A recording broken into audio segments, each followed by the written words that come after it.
Well, greetings and salutations, everyone. I hope that your 2020 or 1020 or whatever it is off to a great start. We know that whatever time it is, it's a great time to unindoctrinate yourself. And that's why we're talking with this gentleman. My guest today is Matt Long. He's from WOKETOWN. WOKETOWN is his YouTube channel, and what a great name for a YouTube channel. You also know him as the co-host of the Flat Earth podcast with our recent guest, David Weiss. We're not really going to talk about Flat Earth tonight. We're going to talk about learning. We're going to talk about understanding. We're going to talk about a lot of great things. I see Natalie in the chat room. I think she is very interested to hear what Matt has to say. But Matt, the first thing I'd like to talk to you about, if you don't mind, I was watching your YouTube channel. Tell me what's the deal with releasing the bunnies and the hens, man? Well, I think anyone that has spent time on a large property with animals knows that it's tough to keep the ones separated from the ones you want to keep and the ones you want to get rid of. And you also think differently about animals too, whether you live in town or whether you live on a farm.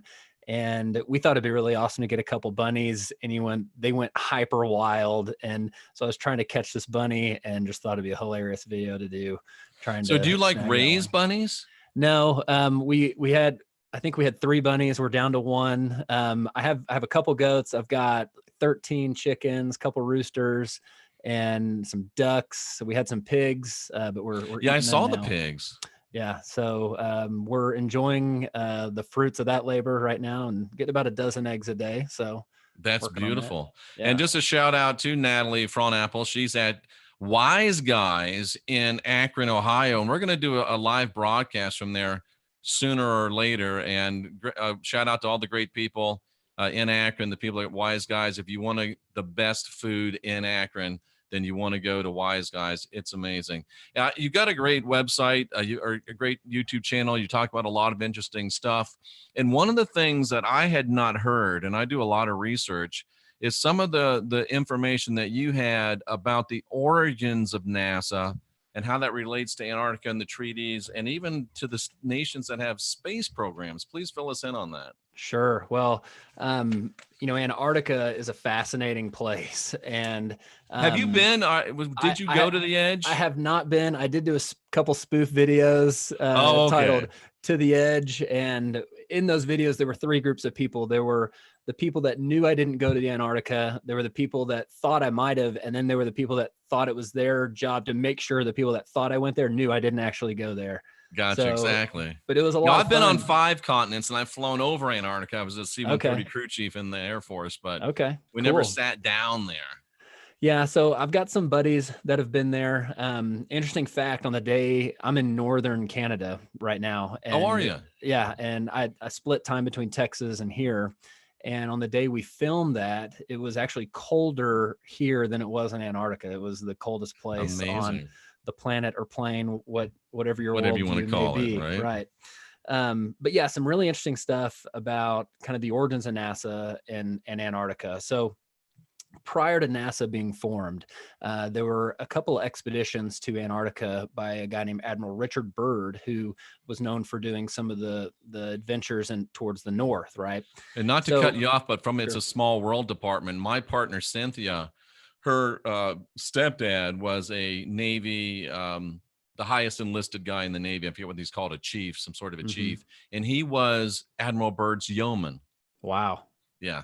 That's a small world right there. It is a small world. It's getting smaller and smaller the more we study it. So it is. And it's starting to flatten out a little bit. It's looking real. When I look outside, wow. And this is my hometown behind us here, Clearwater, Florida. And I lived there for a year and a half. Yep. Yeah. I was playing tennis when I was younger, and I was working. Oh, yeah. So you're up at Innisbrook, right? Well, I went to Saddlebrook up there. Saddlebrook. Okay. Yeah. North Tampa, and then trained actually out on those courts right by the Palm Pavilion out there. Yeah, absolutely. Yeah. So you're up there with Andre and the boys? I was not with Andre, but at the time, a guy named James Blake was there. Yes. Justine Inna Arden was there. Marty Fish, some guys like that. So yeah, you look like a tennis player. well, I've put on a few pounds since then, but maybe a former tennis player will do. Well, I will stop interrupting you. Please talk to us about Antarctica. And okay, NASA. Sorry about that. So there were 3 missions that went to Antarctica. There was Operation High Jump, Operation Deep Freeze, and then Operation Fishbowl. So Operation Fishbowl wasn't technically in Antarctica, but I'll explain to you why it matters. So anyone who's studied Antarctica knows that it's described as the ice wall for those who have looked into flat Earth. And it's also the highest continent on the globe or the plane, whatever you believe. And from a flat Earth model, that makes a lot of sense because it would be the boundary that holds the waters in and potentially supports the dome above. So Operation High Jump was when they went in Antarctica. So they're doing a high jump over the wall essentially to go into Antarctica. Then there was Operation Deep Freeze, where they went a few hundred miles inland. And that's where a lot of us think that they potentially found maybe the dome or the edge, what have you. And so the next thing that happens is Operation Fishbowl, where they start exploding high altitude nuclear weapons in the atmosphere. And we think it's because they were actually testing the height of the firmament or the dome. And they called it Operation Fishbowl, which is interesting because very interesting. The Bible talks about the waters above. And that we may be potentially in this kind of terrarium with water on the outside of it. So very interesting name. Now it is. And people, I think I don't know if I heard Owen Benjamin say this or if it was David. He might have said it on his podcast with Chris Jericho, but talking about, maybe it was, I got locked in a room for 3 hours with Eddie Bravo one night, and it was great. Yeah. And we're talking about like a lake. I live on a lake. And a lake is, a lot of water. It always flattens out. And around the lake is land that holds in the lake water. And if you blow that up on a huge scale, that's kind of what, at least my understanding is, of a lot of people's concept of the earth would be. Absolutely. And Dave does say that a lot. Antarctica is like the shoreline. So there's not going to be any falling off the edge, that kind of misperception of the flat earth, because there's a shoreline which gets higher and higher and higher and turns into a mountain range. And then who knows as you go deeper and deeper. What's on the other side? Right. Yeah. Well, Admiral Byrd went on TV and talked about how there was a piece of land the size of the United States with all kinds of abundant resources and things like that no man has ever seen. And Dave in the chat room, David Weiss from Deep Inside the Rabbit Hole, says some people think the dome is made of the hardest glass in the world, which is diamonds. And of course, he puts in Lucy in the Sky with Diamonds. Yeah. Very interesing. Very interesting. So, around this time, after Operation Fishbowl, you have the formation of NASA, and something else that kind of feeds into the formation of NASA is something called Operation Paperclip, which I'm sure a lot of your listeners know about. Fill us in just briefly on that for those that don't know. Operation Paperclip was post World War II, where the United States brought in about 1,500 Nazi scientists. 1,500 is roughly the number that I've found, to work on all different facets of military and government type stuff. One of which was to create a rocket program, right, in partnership with JPL, Jet Propulsion Laboratories, which was headed up by a guy named Jack Parsons, which I'll get into. Another interesting fellow. Right. Good buddies with L. Ron Hubbard, back to Clearwaters. Exactly. Yeah, exactly. That's amazing. That's where their headquarters is, right there. Yeah. A lot of people walking around with like 4 or 5 people following behind them with a sash on, right? Yeah, I've seen it. So, so we have the Operation Paperclip, Operation High Jump, Operation Deep Freeze, Operation Fishbowl, all these things with precarious names. And we start to see the Nazi influence, which, by the way, the Nazis were the kings of propaganda, Nazi influence on our government over here. And anyone who's awake will know that, governments are just, puppet shows, right? And then it's all kind of run by someone in the background, right? And I lived for 3 years in Germany, so I got a up close and personal firsthand understanding of the German people, and you can understand the strength of that propaganda and the strength of the power of belief. And I mean, even as many years as it's been, there's still the power of propaganda is almost perpetual, I would say. Sure. Yeah. And, another interesting connection is, Dave's theory about the lighter than air vehicles. Well, where was the Hindenburg built, right? Built in Germany. So that could have been a great false flag to end lighter than air dirigible. Absolutely. Industry. And when you've become awake to some of these things in the modern times, it's so easy to look back at things like Pearl Harbor and Hindenburg and they just scream of false flag and propaganda type stuff. So yeah, really amazing. So one of the Nazis that came over, to preface, I usually say that NASA was started by Nazis, Freemasons, and magicians, and I'm going through the Nazi part right now. But one of the guys that came over, you're right. Yeah, well, one of the guys that came over was Werner von Braun, Nazi scientist. And he, who was good buddies with Walt Disney, and Dave mentioned how Disney and NASA are the same company, good buddies with Walt Disney, he comes over and starts working on the rocket program for the United States and the Apollo program, to be more specific. And one of the interesting things about his tombstone has a Bible verse on it, and it's Psalm 19:1, where it says, "The firmament declares God's handiwork," which is interesting. And another interesting thing is that Walt Disney is an honorary member of Operation Deep Freeze, where I think they found the firmament. And if you look at the Disney logo, it's got a nice big arch that goes over and by the way, it also has a tower that pokes through it. So if you think about Genesis 11 and the Tower of Babel, trying to build a tower whose top would reach onto heaven, it gets really weird. So interesting. And by the way, von Braun wrote a book about Mars and about this leader that would take some humans to Mars, and his name was Elon. How about that? Yeah. And I grew up in Clearwater. We went to Disney World a lot of times, and I mean, how many kids have been introduced to the whole idea through Space Mountain? Absolutely. Myself. Yeah, sure. Exactly. Yeah. So so that's kind of the Nazi component to it. The Freemason component, a lot of the early astronauts were Freemasons. A lot of the early engineers and high-level guys on the programs. Have they all been Freemasons, Matt? I wouldn't say they've all been. It's possible that they have, but I would not make that claim. You want to hear another small world thing? Yeah.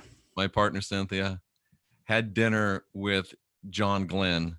I heard that in your interview with Dave. That's amazing. Yeah, and I think he was hitting on her. She says no, but they wound up at dinner somehow, and it wasn't just like, "Hey, I'm at dinner." They weren't just in one at the same table. That's all I'm saying. Wow, that's pretty funny. But if you've been to the moon, you got to have some game, right? I don't know if Glenn ever went to the moon, but anyway, he did. Yeah, I think he was maybe the first guy to orbit. Yeah, he was. Orbit the Earth, something like that. So he gets around. He might have got closer than the other guys. I don't know. He might have. So you got the Nazi component, you got the Freemason component. There's an actual Freemasonic lodge on the moon that Buzz Aldrin established. He supposedly did not have the authority to, but was given like some temporary authority to establish a lodge on the moon. Didn't he also do Holy Communion up there or the Eucharist? Possibly. I don't know. I heard that somewhere. Don't quote me on it. Right. So then Jack Parsons, who I mentioned earlier, like you said, good buddies with L. Ron Hubbard, the creator of Scientology, where you're headquartered there in Clearwater, Florida. Yeah. He and L. Ron Hubbard were known for doing ceremonial sex magic in the desert of the United States, right around where now is Area 51, trying to invoke spirits. And I mean, these are the guys that had their hands on it. And, Apollo, the Bible says that the Antichrist name will be Apollyon, and it's really weird stuff. One of the things that I talk about in all my speeches is when you're looking into truth, you have to have a good versus evil mindset. If you don't, all this is just going to sound crazy, like it's too much. Right. But if you realize that there is evil in this world, you can start to kind of connect the dots. And we're not going to go much into flat earth, but for me, flat earth was the one that kind of connected all the dots. Yeah, and I can see that. Pardon me. that was weird. Sorry about that.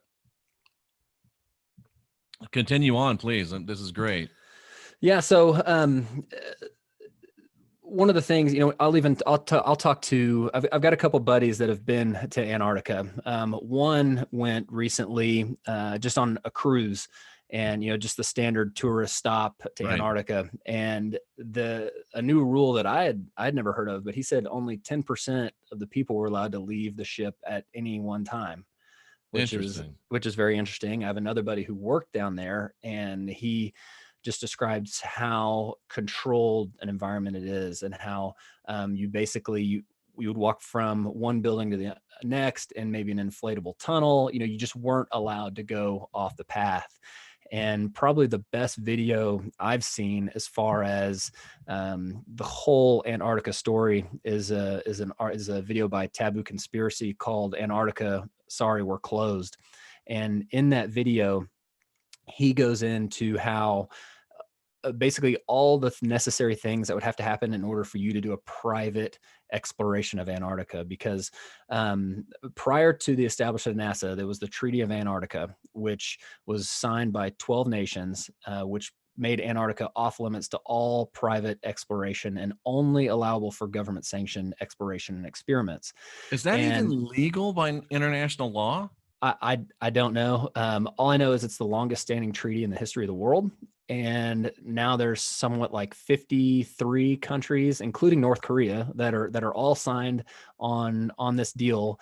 Of the original 12 of them have space programs, quote unquote space programs. So wait a second. 12 nations signed this original treaty about Antarctica, and all 12 of those nations now have space programs. That is correct. And the significance there is, prior to us having the Apollo mission, we said that, it had been proven that we lived on a ball for thousands of years, right? And that was the first time that anyone ever had an event where you could go high enough to see if we were actually right. And so at that point, I mean, I think they already knew that that the Earth was flat and there's a dome over it. But at that point, that's when maybe they go to Antarctica, they find the dome, and then they start this propaganda of space programs to propagate that we're on a ball. And something interesting about Antarctica, it's the only quote unquote country that has a flag with the shape of the country on it. So they really want you to know the shape of Antarctica. Interesting. So is that your belief, or not belief, or your contention that the reason why there is this treaty about Antarctica is so that no one will go there looking for the edge or the wall? Yes, I believe so. I think, it's not just Antarctica. It's everything below the 60th parallel south. That's a great point. And what that means is that's 400 to 900 miles into the ocean beyond Antarctica that they're protecting, that they're keeping people out of. And so is Antarctica a full ring around, in my opinion, the flat Earth? I don't know. Do they have the whole thing patrolled? I don't know. Do they even need to, if you've got to make a trek 400 miles through some of the nastiest water and windiest chop in the world to even get there, to freeze your tail off? It's one of the most uninhabitable places in the world. And this is the area that Admiral Byrd did have his expedition, right? That's correct. And, some other interesting things about it is no one has fully circumnavigated it. There's tales from hundreds of years ago, like Captain Cook, who kept having trouble negotiating where he was on the map. He kept having to readjust, finding himself 50, 100 miles off where he should have been. You have the whole deal about magnetic declination. The further south you go, the more you have to adjust your compass. Colin O'Brady was just down there doing a trek across Antarctica. If you follow his deal, it's just across a little sliver. It's not necessarily all the way across. But he has a quote of saying you might as well not even bring a compass down there. because it's so off. And, in the flat earth model, the North Pole is the center. And of course your compass points north. Now, if the map is messed up, of course you're going to have declination to readjust what's going on. I just did a video on something called an astrolabe, which is an ancient tool that helps you not only show where you are on Earth, but tell time. I mean, it's got something like, someone wrote a book few hundred years ago how there's 1,000 different uses of it, and this tool will encompass about 25% of a young person's scholastic program, hundreds of years ago. And how using those tools, they were able to figure out where they were on this earth back when they thought that it wasn't a ball. Right. So just interesting, and that could probably lead us into some talk later about how it's very hard to kind of tell with the evidence, whether you're on a flat plane or you're on a ball. A lot of things work on both. Give us some examples of that, if you would. Well, so generally what will happen is someone will hear something about flat earth and say, well, because of this, we live on a ball. And a flat earther say, no, because of this, we live on a flat earth. But one common theme is that you'll find that every single piece of evidence, both sides have an explanation for. So, a guy who believes in a ball might say, well, sunsets disprove the flat earth, or because you don't fall off the edge, no one's ever fallen off the edge, you don't live on a flat earth. Well, the edge, for example, I just told you, we have Antarctica, we have the dome. It's not possible to fall off. And typically what it stems from is someone who hears flat earth thinks of a flying pancake going through our solar system. And so a lot of things with that explanation don't work. Gravity doesn't work right in that, gravity would get more as you go towards the edges. And there would be no night if we were talking about a flat earth in our solar system, but we don't think we're in a solar system. We think Earth is the system and everything is located here. So like the other planets and things like that, people say, well, other planets around, how can Earth be flat? Well, we think the planets are just lights in the sky. We don't think they're part of the solar system. They're part of the Earth system. And you'll find that back when people thought the earth was flat, they did just fine predicting celestial phenomena for thousands of years. And they did astronomically well, pardon the pun. Absolutely. Absolutely. And it's because there is a system of math and a model that works perfectly fine with a flat plane, that everything spreads out from the North Pole being the center. Now, there has also been, in my opinion, deception of the ball pulled over on people where they've been able to make some math work too. So someone will take they'll say, well, sunsets disprove the flat earth because the sun wouldn't set. We believe the sun and moon stay at a constant height. But if you see street lights on a street, the further away they get from you, the lower they get, the closer to the horizon. It all has to do with perspective. And there's plenty of great videos out there, but sunset, sunrise, circumnavigation, things that someone who believes in a globe would say disprove the flat earth. Flat earthers have explanations for. And we wouldn't believe in something so idiotic as flat earth if there weren't logical explanations for a lot of this stuff. So, I think I just put out a video on my site called Don't Watch This Video. In the first 2 or 3 minutes talks about that. It talks about how you have to get past this idea of the floating pancake flying through space that you could just step off of into nothingness. Because if that was the case, if that's what flat earth was, we would think it's ridiculous too, and there wouldn't be any flat earthers yet left. So, it's a tough one because we are down here on this very large plane or planet, whatever your worldview is, and it's going to be very hard for us normal folk who don't have access to a spaceship, don't have access to a lighter than air vehicle, and it's going to be tough for us to be able to go up high enough to see the entirety of this creation. And so we're going to have to evaluate evidence. And I talk about how the evidence is the same for both sides. We've got, whether you're an evolutionist or a creationist, you've got the same evidence. You're just going to interpret it differently. And it wasn't until probably my late 20s where I started to see that, it's possible to have two different sides to the same piece of evidence. And the first thing I saw that with was evolution.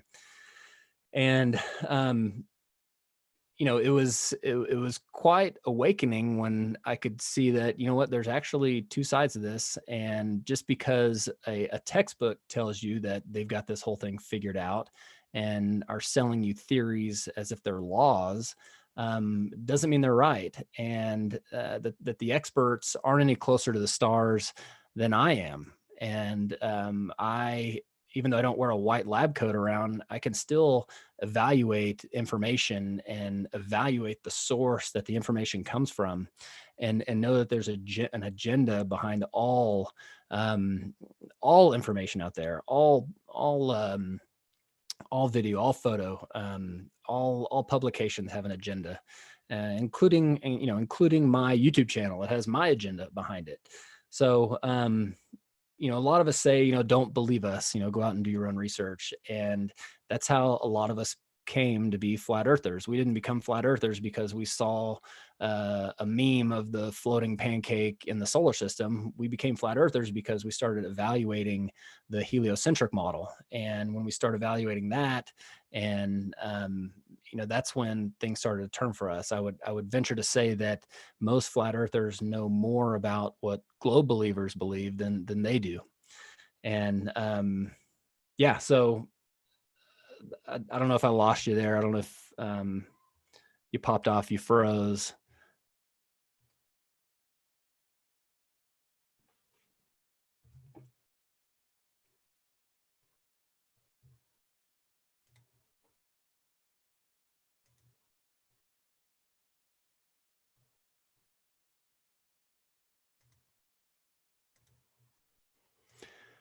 If I'm the only one on YouTube now, I apologize, you guys.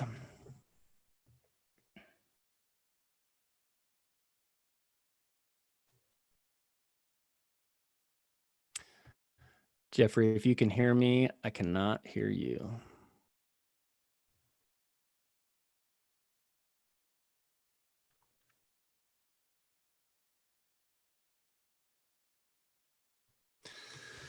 Well, I don't know if Jeffrey's gone or if I'm gone, but I guess I will keep talking here for the sake of the show.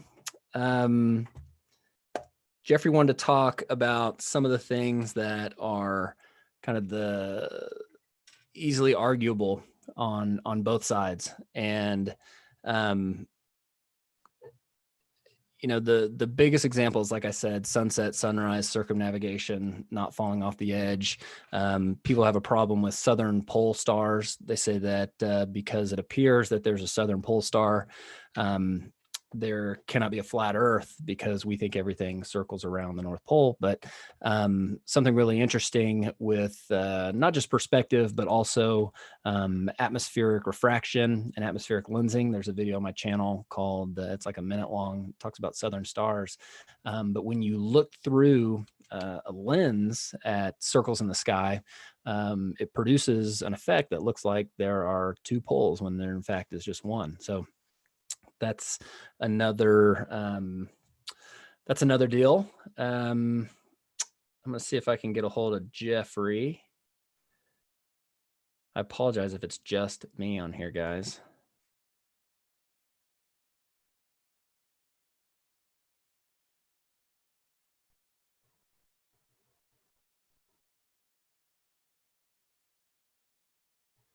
Did I lose you?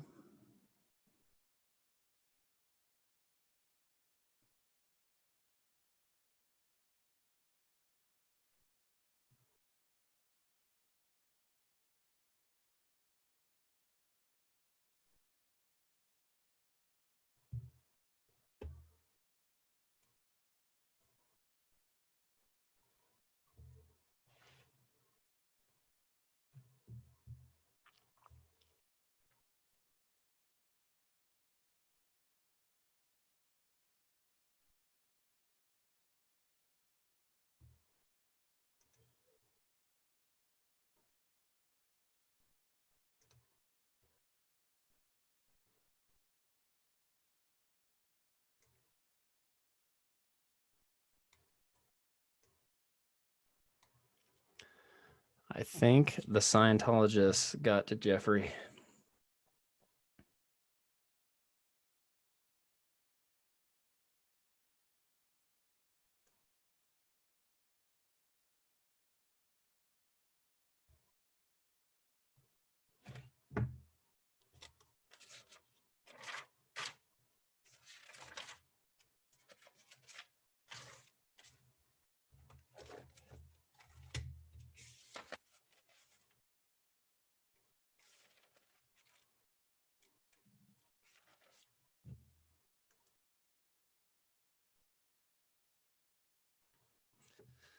All right, Dave Weiss told me to roll alone. That should be $5. He usually gives me $5 every time I mention his name. Every time I say Dave Weiss, DITRH. So let's see what else Jeffrey want to talk about here. Try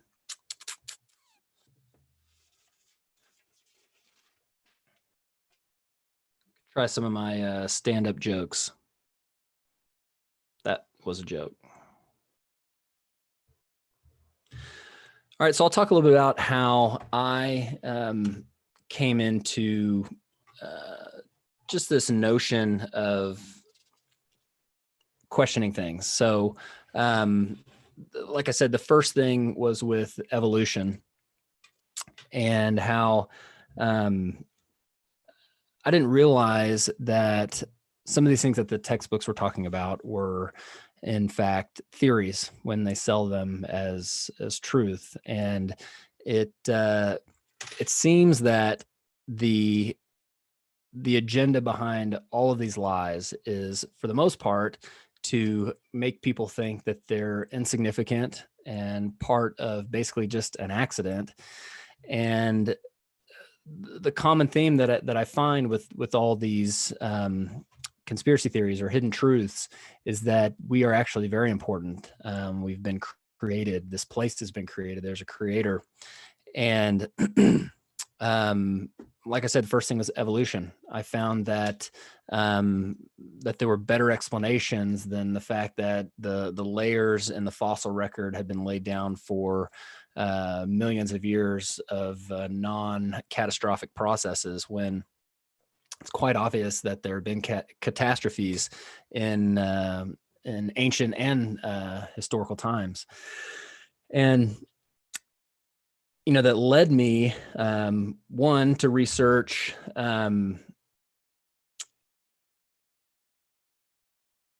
Dave's texting me again.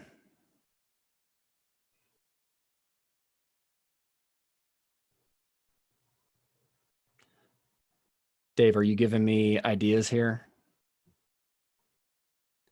Okay.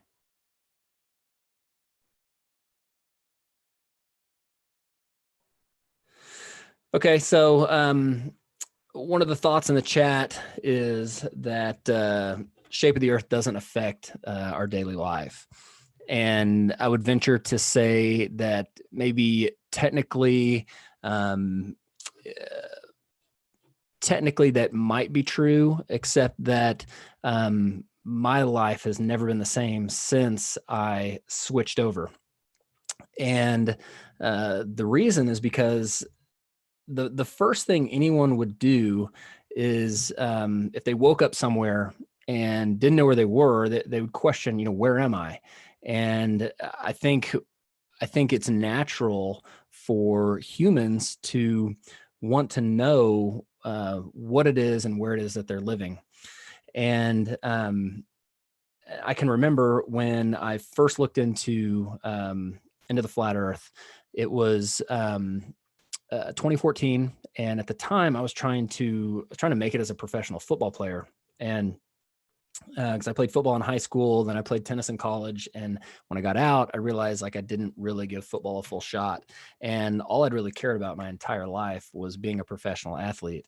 So that's what I was trying to do. I was playing for a semi-professional team out of Texas and was trying to make it on a professional indoor team so that I could try to get a tryout for an NFL team.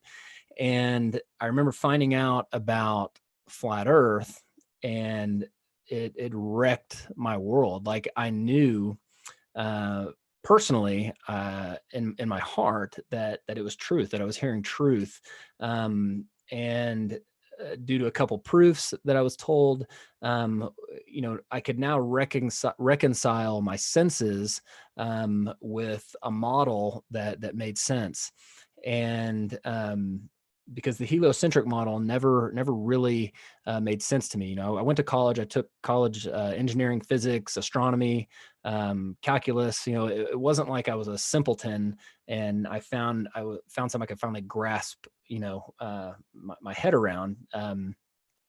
No, it was something that not only went with the book that I deemed as truth, but it also it coincided with everything I'd ever witnessed, I'd ever observed. I'd go up in a plane and try to see the curve, and I couldn't. I'd sit down in the grass, try to feel the spin. I couldn't. All those things adding up to that moment when I heard, wait, it is possible to live on a flat earth and not know it. And as soon as I heard that, I felt in my heart that it was true. So then I spent the next couple of years trying to disprove it, and I couldn't. And most flat earthers become flat earthers because they tried to disprove the flat earth. And that's where you really get into the intricacies of the ball and some of the issues, and how that goes. And one of my favorite videos that I've done is how you could live on a flat earth and not know it. And that's pretty simple, because you could live on a spinning ball and not know it, because all the ancients thought they lived on a flat earth, and they had to be told they were on a spinning ball because they couldn't experience it for themselves. And all the supposed proofs of the ball, like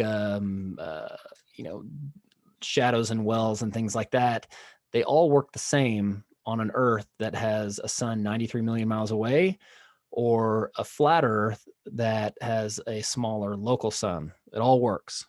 And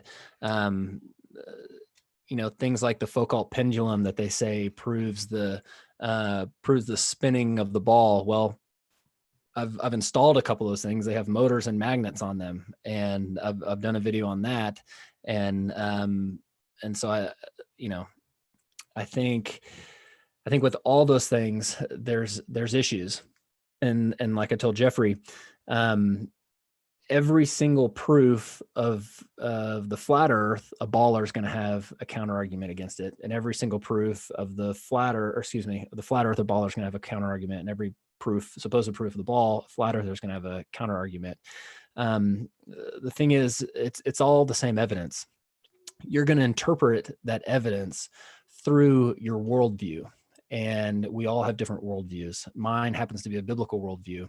And so when I found that I could reconcile the biblical model with what I observe every day, it was easy for me to jump on that and really be inspired and really dig into it. So, I want to encourage you guys to not just accept things, but to question things. And because you're listening to this channel, you're probably already questioning things. But I'm going to check out another question here from Norseman. Matt, have you looked closer at Berserk and Jerry Andoy from Norway and his sailing to Antarctica? I haven't looked much at that. If I'm not mistaken, that's the guy who went to Antarctica on a sailboat and ended up dead. I could be wrong. It's not something I've looked a lot into. I do think, man, if you go to Antarctica with any other mission other than to do some kind of government sanctioned deal on climate change, I feel like you're going to end up dead. That's my personal belief. And looks like we might have Jeffrey back, possibly here. But yeah, so that's like I told my dad, or my dad has told me, he doesn't know whether the earth is a ball or if it's flat, but definitely something weird is going on in Antarctica. And, going all the way back, we talked about the Nazis, they supposedly have bases there, underground military bases there. And, it's quite possible that some of the operations down there for the United States were actually to go down there and fight the Nazis. I've also heard that theory. And then, the theory that there's aliens there, and just a lot of crazy stuff. Jeffrey, are you back? Guess not. It looks like he's trying to get back on though. You guys keep looking at my ugly mug. The question earlier about how does the shape of the world affect your life? That was from Runaway Train. Again, thanks to Dave Weiss, who is shooting me questions from the chat. And let's see. Yeah, so to kind of finish the, hey, welcome back to the show. Can you even hear me? I can hear you now. Yeah, and for some reason the breaker went out in the studio, so I had to punt. Man. Sorry about that. No problem. I did my best. Hey, I'm glad you were a true professional and kept going. I had Dave feeding me comments from the chat.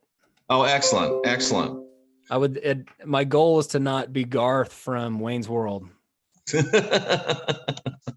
So where do we leave off, and what are we talking about right now? Well, I talked a little bit more about Antarctica. I talked a little bit about how you could live on a flat Earth and not know it. Excellent.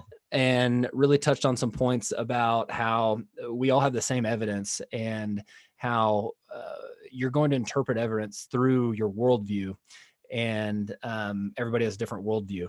And so because we're not going to get access to a rocket or a spaceship anytime soon, we're kind of stuck down here evaluating information basically.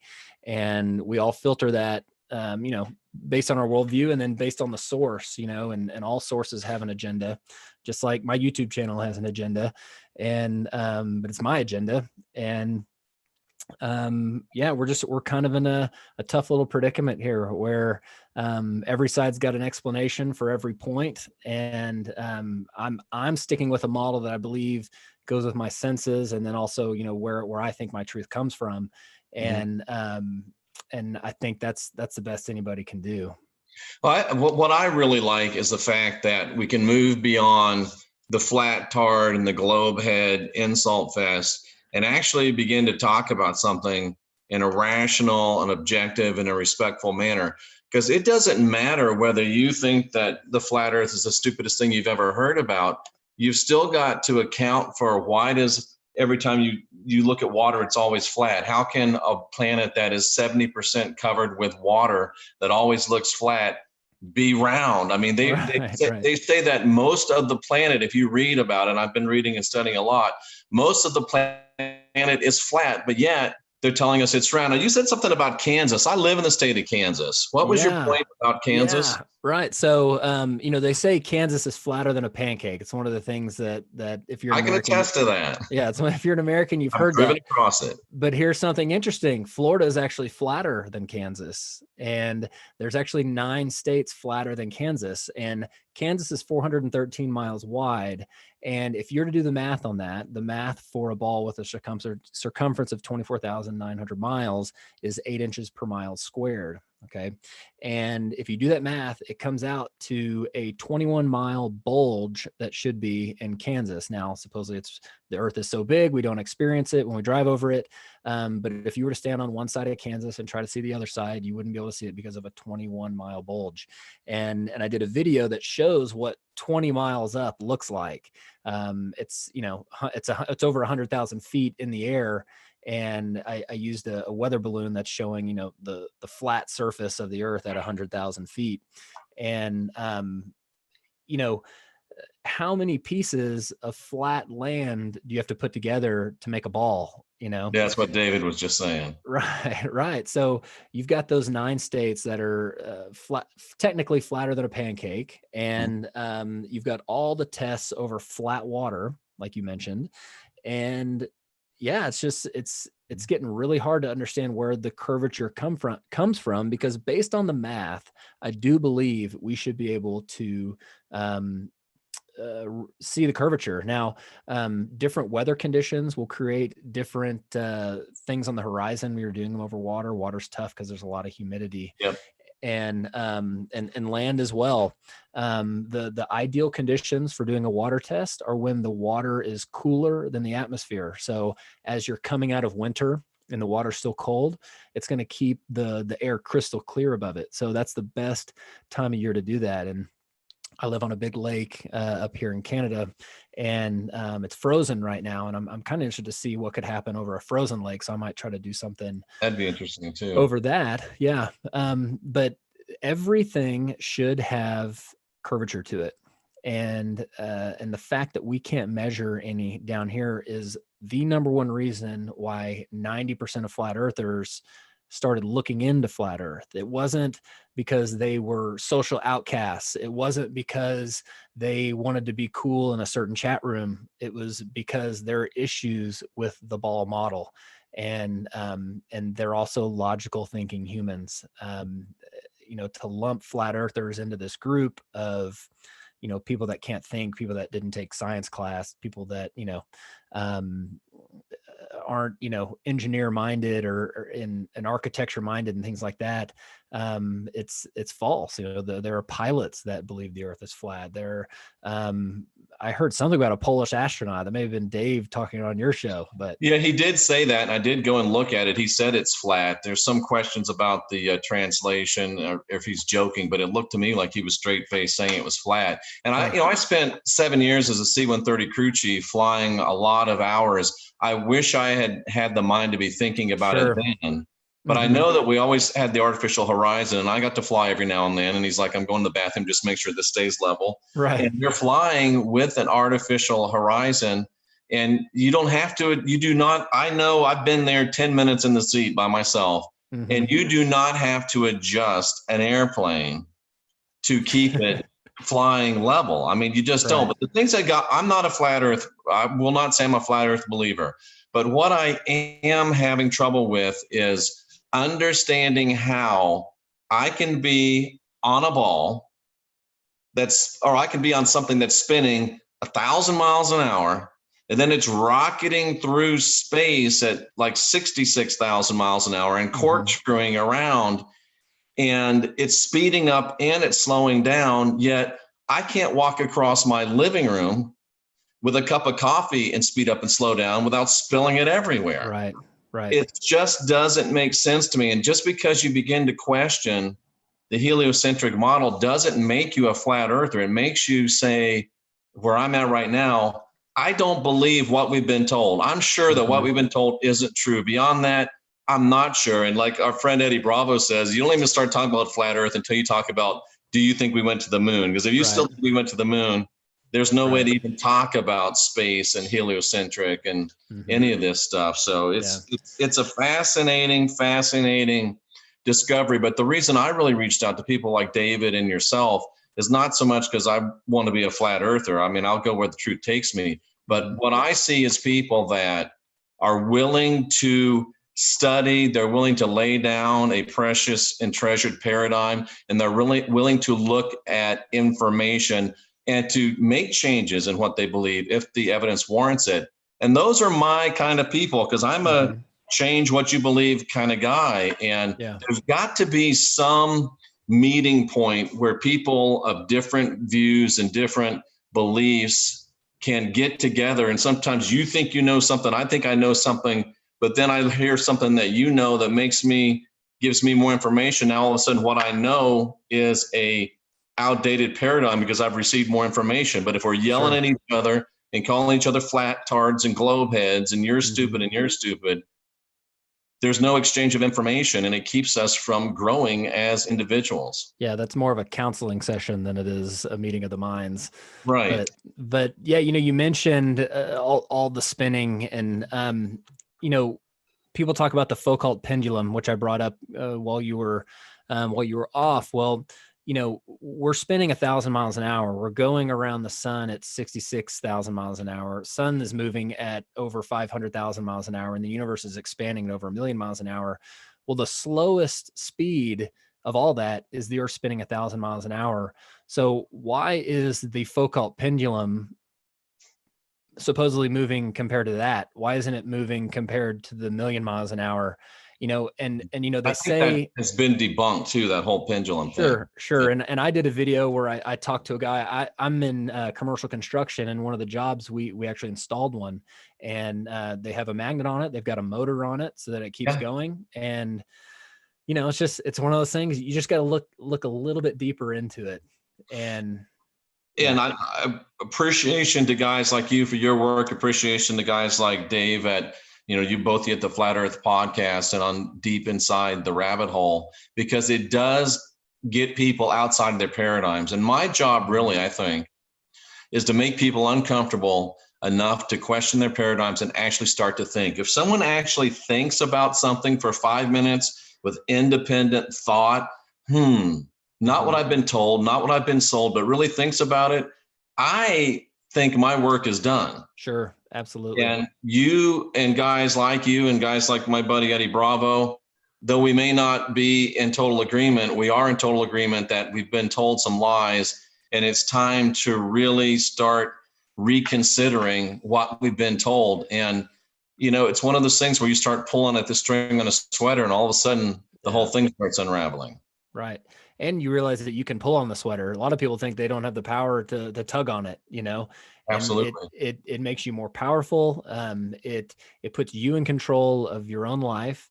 And, one thing that I've found in this process, and it probably won't be many of your watchers or listeners, but unless someone is actively pursuing truth, they're not going to get it. They're not going to get some of these things, because it's way easier to passively absorb a lie than it is. You've got to be tenacious, man. Yep, absolutely. And you've got to, like you say on your channel, you've got to be willing, whether you do what I do or do what you do, you've got to be willing to be called stupid.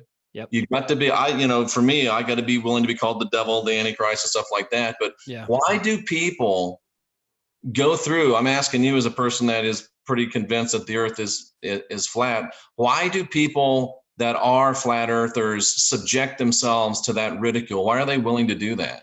Because they believe it's the truth. I believe it's the truth. I believe it's important. I believe that, my life has been and has changed amazingly because of it. Maybe more so than anybody. I've moved countries. I met a girl. We've had a child together.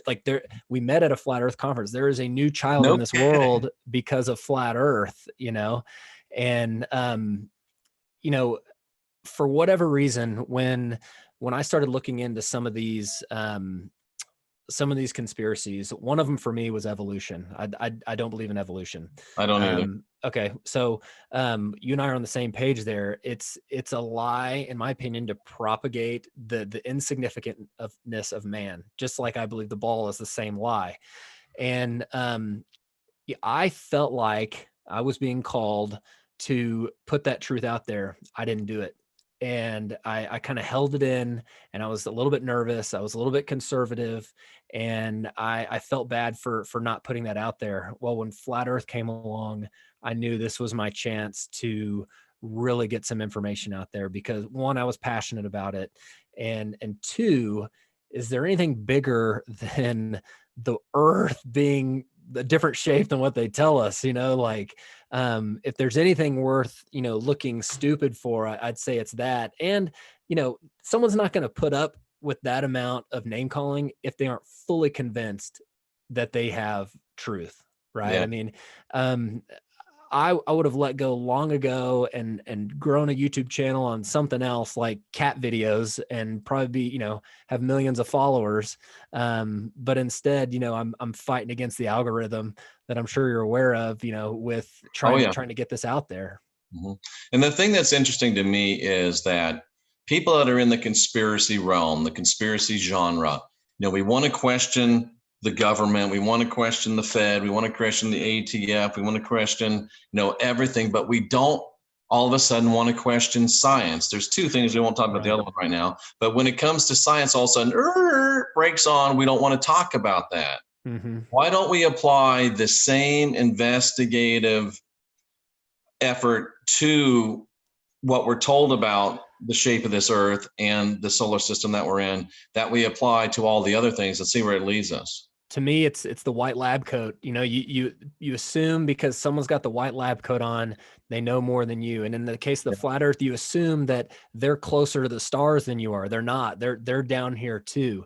And there's a great, little meme where you got two guys on either side of a number. One of them saying it's a 6, the other one saying it's a 9. Well, they're both right. Okay. And but the thing is, you don't need to assume that because someone else is telling you it's a 6, that you don't think it's a 9, And the problem is, in the case of science and cosmology especially, is if you take a number and you add 1,000,000 zeros to it, that sounds really big and really hard to figure out. And I think that's what they've done. I think they've made they start using terms like light year and parsec and things like that to make, it's like legalese, lawyers have a job because they can read through the documents, right?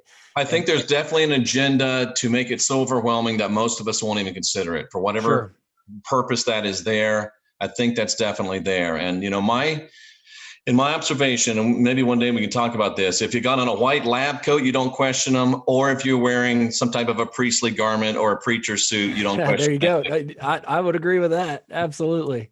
Now, let's close this up because I know we only have a few minutes left, but it's interesting you talked about tennis. And I grew up in Florida, and I played a lot of tennis, actually played in college, loved playing tennis. And my dad and I were hardcore tennis players. When those rains came in Florida, we played right through it. Mm-hmm. And when you hit a tennis ball that's wet in the rain, what do you see, Matt? When you see that ball spinning, you see the water shooting off of it. You see, and it flies off it, especially if my dad had hit a good shot and I got a good return on it, it'll really throw up some water. Yep. But that ball is not spinning 1,000 miles an hour, is it? No, it's not. It's, I have a video. It's got to make you think. Yeah. Yeah. So I've got a video on my channel. It's called "There Are No Tennis Players on the Flat Earth." And it talks about how, if the Foucault pendulum is supposedly swinging independent of the earth spinning, then a tennis ball that's not attached to the earth on a pendulum is definitely flying independent of the earth spinning. And did you know that depending on where you are on earth, the earth is spinning a different speed? So up here at the 55th parallel, the earth is not spinning as fast as it is down there at 32 where you are. You're closer to 1,000 miles an hour. Maybe it's only like 400 miles an hour up here. Yet I'm not going to have trouble adjusting to playing tennis in Clearwater, Florida, if I've been training up here in Alberta, Canada. And the lines, when I hit the ball, the line is not in a different place than when the ball left my racket. It's not. The earth is supposedly going 1,500 feet per second. That's also 8 inches every, I think maybe 4 seconds or something like that the court is dropping. So, you talk about Roger Federer and Novak Djokovic, which, by the way, I don't know if you heard this, on Novak's, he's number 1 player in the world. On his Instagram, he put out a picture saying that the world is a level playing field, and he had a picture of the flat earth. And people think he might be a flat earther. But those guys are meticulous at what they do. They'll get 5 rackets strung before every match at a different tension than the match before because of how they played. They would know if they had to adjust for something like the speed of the earth when they're going to play somewhere else. They're adjusting for humidity. They're adjusting for speed of the court. They're not adjusting for spin of the earth. Yeah, they're adjusting for clay versus hard surface. Absolutely. That kind of stuff. Absolutely. But you're right. Playing on clay is so much fun, learning to slide into the shots. Oh, man. Anyway. I love playing on clay in Florida. That's great stuff. Well, we've been through a lot, and I'm taking a lot. If I was smart, I wouldn't touch this subject. I wouldn't bring David on. I wouldn't bring you on, because I'm taking a lot of heat for it. And I take a lot of heat anyway. It's giving people another hammer to hit me with. But it's just, my whole mantra is unindoctrinate yourself. Mm-hmm. And if I can't believe in unindoctrinating myself in science as much as I do in religion, then I'm not really much of an unindoctrinator. So all I say, and my people get tired of hearing it, Matt, that I am the mailman. All I do is bring information. Right. And the people get the mail and they do with it what they want. But What kind of a lousy mailman would it be if you decided you got 3 tubs of mail, but you're only going to deliver 2? And that probably happens, which is scary. Sounds like the public school system. It does. I'm going to deliver all the mail that I've got, and I'm going to ask all the questions that I have, and the questions that come up in my mind, I have to ask them. I have to address them. And I make good friends, like my friend Wayne mad at me because I questioned NASA, and his dad worked for NASA. And yeah, it's a lot easier to just be quiet and put up some cat videos and watch the subscribers add up. But I just can't do that. And I thank you for doing what you do. You and David do a great job with the Flat Earth podcast. Thanks. And maybe one of these days we'll get together and talk about religion and spirituality, and maybe bounce ideas off of each other on that and see where we come up. Yeah, I'd be happy to. Excellent. Please tell everybody again where to find your work. And by the way, have you heard of a guy named Billy Zig? He wrote a book called The Elusive Curve.